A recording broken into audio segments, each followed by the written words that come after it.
اعوذ باللہ من الشیطان الرجیم بسم اللہ الرحمن الرحیم اللہم صلی علی محمد وعلی آل محمد کما صلیت علی ابراہیم وعلی آل ابراہیم انک حمید مجید اللہم بارک علی محمد وعلی آل محمد کما بارکت علی ابراہیم وعلی آل ابراہیم انک حمید مجید۔ السلام علیکم ناظرین، آپ دیکھ رہے ہیں یوٹیوب چینل اور میں ہوں خالد محمود۔ ناظرین، اس سے پہلے جو میں نے ویلاگ کیا تھا وہ اس کے اوپر سب سے پہلے میں نے فلسطین پہ بات کی تھی، تو آج بھی میں سب سے پہلے فلسطین کے ایشو پر ہی بات کروں گا، اور اس کے بعد امت مسلمہ کا اس میں کیا کردار ہے، اور اس کے بعد میں پاکستان کے موجودہ حالات پہ، اور اس کے بعد جو پاکستان کے اندر الیکشن کی امید جاگی ہے کہ پاکستان کے اندر الیکشن ہونے جا رہے ہیں، اور اس کے اندر جو سیاسی ماحول بننے جا رہا ہے، اور اس کے بعد جو پاکستان کی طاقتور حلقے جو فیصلے لے رہے ہیں اس کے حوالے سے بات کروں گا۔ تو اس سے سب سے پہلے میں آپ سے گزارش کروں گا کہ میری آواز کو تمام لوگوں تک پہنچانے کے لیے مجھے آپ کی مدد ہمیشہ درکار رہتی ہے، اور اس لیے میں آپ سے سب سے پہلے یہ ریکویسٹ کروں گا کہ آپ مہربانی کریں تو سب سے پہلے میرے چینل کو سبسکرائب ضرور کریں، اور ویڈیو کو لائک ضرور کریں، اور شیئر بھی کریں گے تو یہ ہماری آواز دنیا کے تمام لوگوں تک پہنچے گی۔ اور اس میرے ویلاگ میں سب سے جو اہم بات ہے آج میں کرنے جا رہا ہوں وہ ہے مسئلہ فلسطین۔ اور اس وقت آج ناظرین جو 25 دن ہو چکے ہیں، اور فلسطین کے اوپر جو آگ اور کا دریا بہہ رہا ہے، اور اس کے اندر جو سب سے دردناک چیز میرے لیے ہے وہ ہے وہاں پر جو معصوم بچے اور خواتین کو شہید کیا جا رہا ہے، اور یوں تو کہہ لیں کہ اس میں جب ان کی بمباری ہو رہی ہے تو اس میں کسی بھی شخص کے بچنے یا شہید ہونے کی کوئی تمیز باقی نہیں رہتی، کیونکہ اس میں بچے بھی شہید ہو رہے ہیں، اور خواتین بھی، بزرگ بھی، اور نوجوان بھی، اور اس میں سب سے زیادہ ریشو جو شہادتوں کا ہے وہ بچوں کا ہے۔ تو اس وقت جو شہادتوں کے اعداد و شمار ہیں وہ کم از کم 10,000 کے لگ بھگ ہو چکی ہیں شہادتیں، اور اس کے اوپر جو امت مسلمہ کا کردار ہے اس کے اوپر میں اسپیشلی بات کرنا چاہوں گا۔ اور اس وقت پاکستان اور پوری امت مسلمہ جس طرح یہ بے حسی کا شکار ہے، اور فلسطینیوں کو بے یار و مددگار چھوڑ دیا ہے امت مسلمہ نے، تو اس کے اوپر ہر ایک انسانیت کا درد رکھنے والے انسان کے دل میں تکلیف ہے، اور بالخصوص تمام امت مسلمہ کے جتنے بھی لوگ ہیں، چاہے وہ پاکستان کے شہری ہوں، چاہے وہ عرب کنٹریز کے شہری ہوں، وہ سب اپنی اپنی حکومتوں سے یہ تقاضا کرتے ہیں اور یہ ڈیمانڈ کرتے ہیں کہ خدا را فلسطینیوں کے لیے آواز اٹھائیں، خدا را ان فلسطینیوں کی مدد کے لیے کون آئے گا، جب وہ فلسطینی آج کہہ رہے ہیں کہ یا اللہ تیرے سوا ہمارا کوئی نہیں، اور تو ہی ہماری مدد فرما، اور تو ہی ہماری حفاظت فرما۔ تو مسلمانوں سے اور بالخصوص پوری امت مسلمہ کے تمام حکمرانوں سے میرا ایک سوال ہے کہ کیا آپ، جس طرح ہم سب ایمان کے اعتبار سے یہ کہتے ہیں کہ ہم بیت اللہ کی حفاظت کے لیے ہر حد تک جانے کے لیے تیار ہیں، تو کیا قبلہ اول پوری امت مسلمہ کے ایمان کا حصہ نہیں ہے؟ اور قبلہ اول کو جس طرح آج مسلمان حکمرانوں نے نظر انداز کر رکھا ہے، تو میں سمجھتا ہوں کہ یہ اللہ کے کسی بڑے عذاب کا پیش خیمہ ثابت ہو سکتا ہے۔ اور امت مسلمہ کے حکمرانوں، آج اگر آپ نہ جاگے، آج اگر آپ نے فلسطین، اس کے عوام اور قبلہ اول کی حفاظت کے لیے علم بلند نہ کیا، 57 اسلامی ملکوں کی افواج جن کو میں کیا نام دوں، واللہ آج میرا دل یہ کہتا ہے کہ یہ 57 اسلامی ملکوں کی افواج ہمارے لیے کوئی معنی نہیں رکھتی، کہ جب کہ فلسطین کے معصوم بچے اس وقت گاجر مولی کی طرح کاٹے جا رہے ہیں، اور وہاں کی عورتیں، وہاں کی خواتین اپنے بچوں کے لیے تڑپ رہی ہیں زخمی حالت میں بھی، اور خواتین شہید ہو رہی ہیں، اور یہ عالم ہے وہاں پر کہ کھانے پینے کی تمام اشیاء ختم ہو چکی ہیں، اور پانی بھی اسرائیل نے ان کا بند کر رکھا ہے۔ تو اس کے اوپر میں سب سے پہلے یہ مصر کی حکومت سے مطالبہ کروں گا کہ اپنے حکمرانوں کی وساطت سے اور آپ تمام لوگوں کی وساطت سے کہ ان کے لیے وہ بارڈر کھولا جائے، جس طرح 9/11 کے واقعے کے بعد افغانستان کے اوپر جس طرح امریکی جارحیت میں پاکستان نے اپنے بارڈرز کھول کر افغانیوں کو ایک محفوظ مقام دیا تھا اپنی زندگی بچانے کے لیے، تو اس طرح میں مصر کی حکومت سے بھی مطالبہ کرتا ہوں اور اس کے تمام جو دوسرے ملک ہیں قریب ترین ان کو بھی مطالبہ کرتا ہوں کہ وہ ان کی بارڈر کو کھولیں اور فلسطینی سویلین عوام کی جان و مال کی حفاظت کو یقینی بنایا جائے۔ اور اس کے لیے مجھے آج دل میں خوف آ رہا ہے کہ ہمارے حکمران جو امت مسلمہ کے ہیں خواب خرگوش کے مزے لے رہے ہیں اور سوئے ہوئے ہیں۔ OIC اجلاس ہوا، اس کا کوئی اعلامیہ سامنے نہیں آیا کہ وہ فلسطین کے معاملے میں کیا ڈیسیژن لیتے ہیں، اور اگر امریکہ کہ ہم وہاں سے چل کر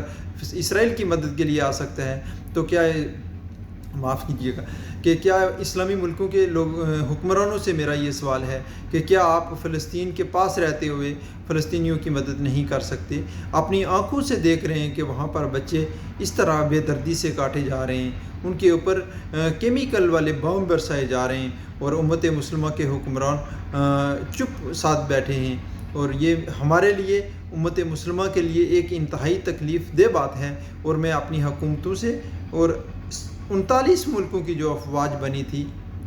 ان سے میرا سوال ہے کہ کیا یہ افواج آپ نے ڈانس کرنے کے لیے بنائی تھی؟ کیا اس افواج سے آپ نے مجرے کروانے تھے؟ اور میں یوں کہتا ہے، دل کہتا ہے کہ یہ افواج 39 ملکوں کی افواج ہماری افواج نہیں ہیں۔ اگر وہ ہماری افواج ہوتی تو آج فلسطینی اس طرح نہ کٹ مار رہے ہوتے۔ فلسطین کے بچے، اگر ہم ان کی جگہ اپنے بچوں کو رکھ کر سوچیں تو یہ ہمارے لیے سمجھنے میں آسانی ہوگی کہ اگر خدا نہ خواستہ اس جگہ پر ہم ہوتے تو ہم کیا کرتے۔ تو آج فلسطینی کیوں امت مسلمہ کو پکار کر تھک جانے کے بعد اپنے رب کے حضور اللہ کو آوازیں دے رہے ہیں کہ یا اللہ تو ہی ہماری مدد فرما، بے شک اللہ ہی مدد کرنے والا ہے۔ اور اس میں یہ کہنا چاہوں گا کہ مسلمانوں، آپ کے اوپر جہاد کب فرض ہوتا ہے؟ جہاد تب فرض ہوتا ہے جب آپ کا مسلمان بھائی کے اوپر ظلم ہو رہا ہو، جب کہ آپ کی خواتین کی عصمت دری، آپ کے معصوم بچوں کے قتل عام اور بزرگوں کی بے حرمتی اور قتل عام کیا جا رہا ہو، تب آپ کے اوپر جہاد فرض ہوتا ہے۔ تو اس لیے امت مسلمہ کے حکمرانوں سے میری یہ گزارش ہے کہ اللہ نے اگر آپ کو اس امت کا حکمران بنایا ہے تو کل آپ کو اس کے بارے میں پوچھا جائے گا کہ آپ نے کیا کیا جب فلسطینیوں کے اوپر ظلم ہو رہا تھا۔ آج میں دیکھ رہا ہوں کہ یورپ، امریکہ میں تو فلسطین کے حق میں مظاہرے ہو رہے ہیں، بہت سارے ملک ہیں جن کے اوپر ان کے اوپر پابندی بھی ہے۔ تو اس کے لیے میں سب سے پہلا کوسچن اپنے ملک پاکستان کے حکمرانوں سے کرتا ہوں کہ آپ بتائیں ہمیں کہ فلسطین کے حق میں مظاہرہ کرنے پر کیوں ظلم کیا جا رہا ہے، لوگوں کو کیوں اٹھا کر یہ لوگوں کو جیلوں میں بند کیا جا رہا ہے، کیوں ان کے اوپر تشدد کیا جا رہا ہے۔ اگر ایک مسلمان اپنے مسلمان بھائی کے لیے، اپنی بہن کے لیے، اپنے بزرگوں کے لیے، ان معصوم بچوں کے لیے احتجاج بھی نہ کرے تو بتائیں اور کیا کر سکتا ہے۔ اور آپ تو نہیں، آپ کی فوج تو اس وقت ملک کے اندر آپریشن میں مشغول ہے، وہ تو سیاسی لوگوں کو جیل میں ڈالنے کے لیے مشغول ہے۔ آپ تو اس وقت اغوا برائے پریس کانفرنس کے چکر میں مشغول ہیں، تو بتائیں فلسطینیوں کے لیے کون آواز اٹھائے گا؟ تو اس لیے میں آپ سے یہ گزارش کروں گا کہ یہ ظلم بند کیا جائے اور فلسطینیوں کے لیے آواز اٹھائی جائے۔ تو اس کے بعد میں مختصر بات آپ سے یہ کرنا چاہوں گا اپنے ناظرین سے کہ الیکشن کی جو ڈیٹ دی گئی ہے الیکشن کمیشن کی طرف سے 28 جنوری تک جو متوقع ڈیٹ ہے، اور اس کے حوالے سے بھی میں آپ سے بات کروں گا کہ یہ الیکشن پاکستانی عوام کو جو بالخصوص اس کے اوپر نظر رکھنی ہے، اور پاکستانی عدلیہ سے میری گزارش ہے کہ وہ ان کو شفاف بنانے میں اپنا کردار ضرور ادا کریں، کیونکہ یہ اس وقت جو الیکشن ہونے جا رہے ہیں پاکستان کے اندر، اگر یہ الیکشن متنازع ہوگے، اگر یہ الیکشن شفاف نہ ہوئے، اگر یہ الیکشن پاکستان کی ایک پاپولر جماعت تحریک انصاف کو الیکشن سے باہر رکھ کر کروائے گی، تو یہ الیکشن نہ ہی تو قوم کو قابل قبول ہوں گے اور نہ کسی بھی دنیا کے لیے قابل قبول ہوں گے، اور اس کے بعد جو پاکستان کے عدم استحکام کا شکار ہوگا تو وہ میں سمجھتا ہوں کہ یہ انتہائی خوفناک چیز ہے، ہمارے ملک کے لیے، ہماری عوام کے لیے، کیونکہ آلریڈی ہمارا ملک اس وقت قرضوں کی دلدل میں، مہنگائی کی دلدل میں، امن و امان کی دلدل میں، انصاف کے فقدان کی دلدل میں پھنس چکا ہے۔ اور ان تمام چیزوں کے لیے ہمیں یہ کرنا ہے کہ ہمارے ملک کے اندر ایک شفاف الیکشن ہو کر ایک عوام کی الیکٹ کی ہوئی حکومت ہونی چاہیے، جو عوام کی نمائندگی بھی کرے پوری دنیا کے اندر، اور پوری دنیا کے اندر بالخصوص جو فلسطین کے اوپر ظلم ہو رہا ہے اس کے لیے بھی آواز اٹھا سکے۔ تو اس کے بعد میں یہ کہوں گا کہ یہ جہانیہ میں جو پاکستان استحکام پاکستان پارٹی کا جو جلسہ ہوا، اس میں جہانگیر ترین اور علیم خان کے خطابات میں نے سنے تھے، اور آپ سے میں بات نہیں کر سکا جلدی اس کے اوپر۔ تو یہ جو اس وقت عدم استحکام پیدا کرنے کی کوشش کی جا رہی ہے ان کی طرف سے، جب تک وہ ان کے ساتھ تھے پاکستان تحریک انصاف کے ساتھ، تو تب تک تو تحریک انصاف اور عمران خان بہت اچھے تھے، اب ان کے لیے وہ بہت برے ہو گئے ہیں۔ تو اس پر میں یہ کہنا چاہوں گا کہ لوٹوں کا ہمیشہ یہی کردار ہوتا ہے، کیونکہ لوٹے کسی کے ہاتھ پر، کسی کے کندھے پر کا سہارا لے کر کھیلتے ہیں۔ تو عوام کو میں یہ کہوں گا کہ ان کے چہروں کو یاد رکھیے، ان کو ہمیشہ یاد رکھیے، اور عمران خان کی جو اس ملک کے لیے قربانیاں ہیں، چاہے وہ شوکت خانم کے اعتبار سے ہوں، اور اس کے بعد پناہ گاہوں کے اعتبار سے ہوں، ہیلتھ کارڈ کے اعتبار سے ہوں، عدل و انصاف کے اعتبار سے ہوں، اور اس کے بعد پوری دنیا میں اسلام کا پرچم اور حرمت رسول، فلسطینیوں کی جنگ لڑنا، کشمیر کی جنگ لڑنا، یہ سب کارنامے اگر کسی اور حکمران کے اندر ہیں، تو میں اپنے تمام طاقتور حلقوں سے یہ گزارش کروں گا کہ آپ ان سے، عمران خان سے بہتر شخص ہمارے لیے لے آئیے، ہم اس کو قبول کر لیں گے۔ ادروائز اگر آپ نواز شریف کو یا پیپلز پارٹی کو ہمارے اوپر مسلط کریں گے، تو یہ پاکستانی عوام کے لیے کبھی بھی قابل قبول نہیں ہوگا۔ تو اس لیے میں آپ سے تمام سے یہ گزارش کروں گا کہ طاقتور حلقوں سے، کیونکہ ہمارے ملک کو طاقتور ہونا، ہمارے ملک کو دنیا کے ساتھ ان تمام چیلنجز کا مقابلہ کرنے کے لیے ہمارے ملک کے اندر انٹرنیشنل اسٹیبلشمنٹ نے جو موٹیویشن کی ہے، ہمارے ملک کے اندر رجیم چینج کی ہے، اور اس طرح کی موٹیویشن، جس طرح کے پاکستان کے لیے کون شخص ضروری ہے، کون شخص پاکستان کے لیے خطرہ ہے، تو یہ پاکستانی عوام ہی فیصلہ کریں گے۔ تین چیزیں پاکستان کے لیے بہت ضروری ہیں۔ تو ان میں سب سے پہلے جو میں کہوں گا کہ انٹیگریٹی والا ایک بہادر لیڈر، اور جو عوام کے لیے قابل قبول ہو، جو دنیا کو سمجھتا ہو، جو دنیا کے سامنے بات کرنے کی جرت رکھتا ہو، اور وہ اس طرح کا ایک لیڈر پاکستان کے لیے بہت ضروری ہوتا ہے۔ اس کے بعد ایک پر امید ڈٹرمنٹ عوام کسی ملک کی مضبوطی کے لیے بہت ضروری ہوتی ہے۔ اور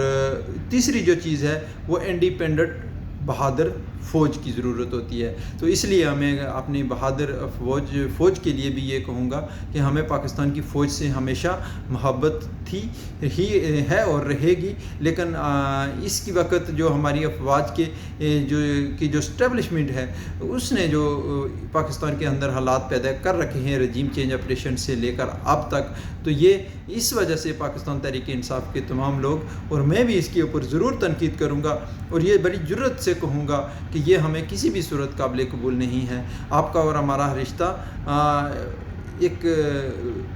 بنیاد کے اوپر ہے، اگر آپ ان بنیادوں کو کمزور کرنے کی کوشش کریں گے تو یہ آپ کی ضد ہے، اور ہماری بھی ضد ہے کہ ہم پاکستان کو نقصان پہنچانے کا کوئی بھی فیصلہ قابل قبول نہیں کریں گے۔ اور سب سے پہلے